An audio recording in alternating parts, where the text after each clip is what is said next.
Platoon, reviewed by Pauline Kael.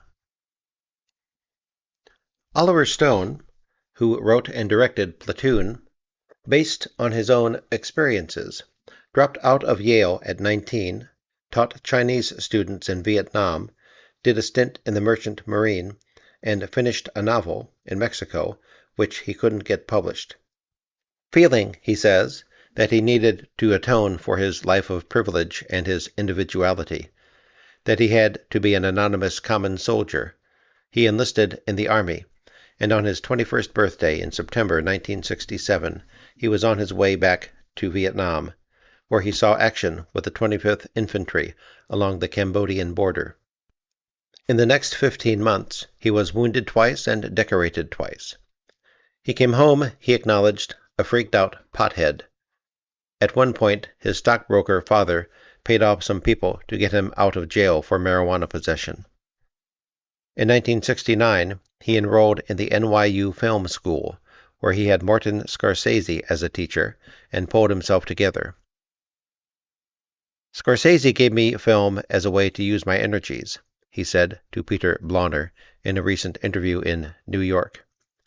We can surmise that Stone became a grunt in Vietnam to become a man and to become a writer. As Platoon, a coming-of-age film, demonstrates, he went through his rite of passage. But, as Platoon also demonstrates, he became a very bad writer, a hype artist. Actually, he had already proved this in his crude scripts for Midnight Express and Scarface. He was also co-writer of Conan the Barbarian, Year of the Dragon, and 8 Million Ways to Die. Stone has an action writer's special dubious flair. His scripts have drive. They ram their way forward, jacking up the melodrama to an insane pitch. Luckily, he's a better director than writer. Salvador, the early in 1986 film that Stone directed and co-wrote, had a sensationalistic propulsiveness, and a hero played by James Woods, whose hipster hostility was integral to the film's whole jittery, bad trip tone. I don't think Platoon is nearly as good a movie. Although Stone was born in 1946, this is like a young man's first autobiographical and inflated work. Written in 1976, 8 years after his war experiences, the script is swamped by his divided intentions. He's trying to give us an account of what it was like to be an infantryman in Vietnam in 1967-68, and to present this in all its immediacy and craziness. But he's also trying to compose a requiem for that war. The results are overwrought with too much filtered light, too much poetic license, and too damn much romanticized insanity. The picture begins with an epigraph from Ecclesiastes, "Rejoice, O young man, in thy youth," and then the music, Samuel Barber's Adagio for strings, which was used so chastely in The Elephant Man, comes on in a soupy orchestration by Georges Delure, and the movie is grandiloquent before it even gets rolling. The first images draw us in, though.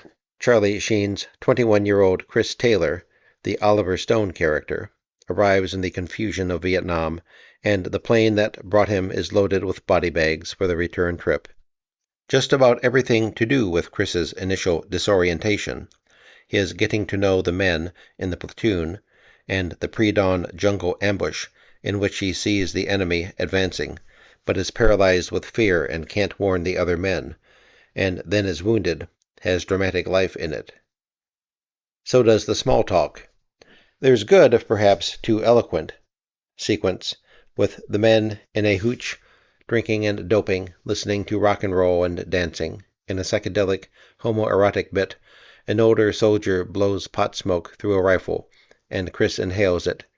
It's like the seductive smoke through the prison wall in Jean Genet's Un Chant d'amour. And there's a fine, scary scene in which the men are attacked in their foxholes, and the bursts of fire are like a light show in the middle of a nightmare. There are scenes unlike any I've seen before, in which we can see the soldiers' frustration and how they're caught in a revenge fever. Then, when they take a small village suspected of aiding the Viet Cong, their rage against the villagers builds in waves and finds release in violence against animals, a helpless, grinning idiot, women, children.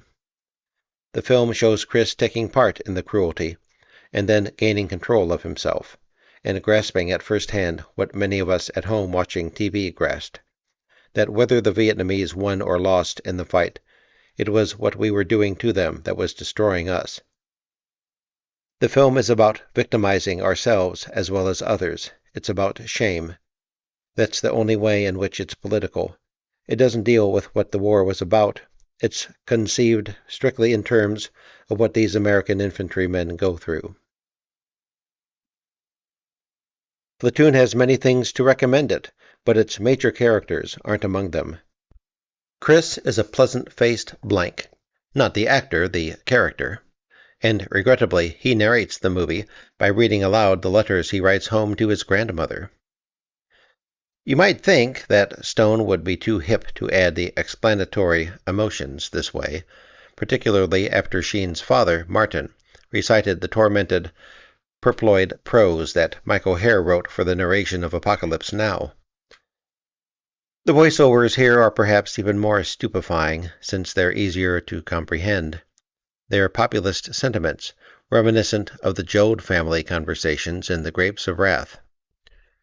Quote, "Well, here I am, anonymous all right, with guys nobody really cares about. They come from the end of the line, most of them small towns you never heard of. Pulaski, Tennessee, Brandon, Mississippi, Pork Bend, Utah, Wampum, Pennsylvania. 2 years high school is about it.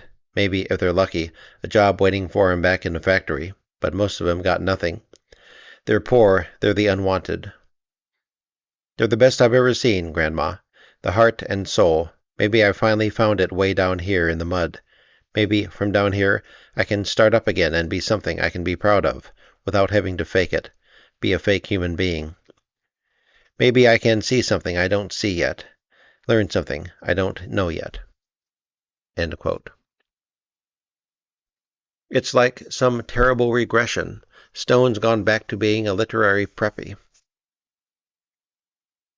He's thinking like a preppy, too. Chris finds 2 authority figures in the platoon, the 2 sergeants, who were once friends and are personifications of good and evil. William Dafoe's Sergeant Elias is a supersensitive hippie pothead who cares about the men. He's a veteran fighter who's kept his soul. Tom Berenger's Sergeant Barnes is a kick-ass boozer, a psycho whose scarred, dead-eyed face suggests the spirit of war, or the figure of death in a medieval morality play. The movie is about the miseries of Nam, but it's also about the tensions that develop between the factions in the platoon, who line up with one or the other, love or hate, life or death, Christ or the devil. And it's about Chris's learning, and worse telling us, that we weren't fighting the enemy, we were fighting ourselves. And yes, that he feels like the child of Barnes and Elias. This melodramatic shortcut, and Stone's reduction of all the issues of the war to make them fit the tags good and evil, may make you wonder if he is using filmmaking as a substitute for drugs. The picture itself, in representing the heads as the good guys, makes a case for the socializing, humanizing qualities of dope. God himself seems to be on the side of the dopers. Stone is in such a hurry to get a reaction out of us that he can't bother to create characters with different sides. The 2 sergeants are posed and photographed to be larger than life, but the roles are underwritten. Dafoe's tough, courageous Elias is like a young Klaus Kinski playing innocent Miss, and Berenger's glamorous, scarred-up Barnes, who has been shot 7 times but can't be finished off until he wills it, looks as if he were a killing machine carved out of jagged rock, though he moves with a slithering grace. The 2 are mythic figures out of nowhere. Elias, who's high only on drugs and goodness, Barnes, who's high on war. The men in the platoon may suddenly be trashed by a line. Round-faced Forrest Whitaker, who plays gentle Big Harold, is going along all right until after the atrocities against the villagers, when he has to say, "I'm hurting real bad inside." That's the end of his performance. Stone tries for bigger effects than he earns. When he doesn't destroy things with the voiceover banalities or a square line of dialogue, he may do it with a florid gesture, such as having the Christus, Sergeant Elias, run away from the Viet Cong who are firing at him, running toward a departing helicopter, which is his only chance for life, and lift his arms to heaven. There are too many scenes where you think, it's a bit much. This movie crowds you. It doesn't give you room to have an honest emotion. You knew you were getting pulp in Salvador because it was grungy. Here, the pulp is presented pedagogically, and it's made classy and meditative. But it's laid on thick. That idiot gets his head bashed in by Americans trying to wipe the grin off his face. Is it powerful? Sure it is. This kind of routine played well in the 20s and 30s, too, when the bad guys in westerns did it, and it wasn't as graphic then. Stone has talent. He shot this epic in the Philippines on a tight budget, roughly $6.5 million. He's a filmmaker, all right, but he lacks judgment. Just about everything in Platoon is too explicit, and is so heightened that it can numb you and make you feel jaded. You may suspect that, at some low-down level, Stone, he appears as the major blown up in his bunker at the end of the film, is against judgment. Elias is supposed to represent true manliness, but if Stone's other films tell us anything, if this film tells us anything, it's that he's temperamentally more on the side of the crazy stud Barnes. The preppy narration extolling the nobility of the common man is worse than a privileged boy's guilt. It's a grown man's con.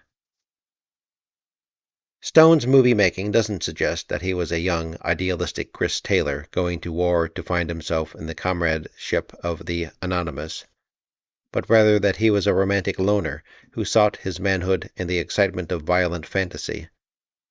Stone seems to want to get high on war, like Barnes. The key scene in the movie is directed so that it passes like a dream. In a remote area, Chris calmly, deliberately shoots a fellow soldier. There is no suggestion that Chris is an innocent corrupted by having got used to violence. The murder is presented as an unambiguous, justified execution. This oddly weightless pulp revenge fantasy is floating around in Stone's Requiem, along with a lot of old movie tricks. I know that Platoon is being acclaimed for its realism, and I expect to be chastised for being a woman finding fault with a war film, but I've probably seen as much combat as most of the men saying, "This is how war is."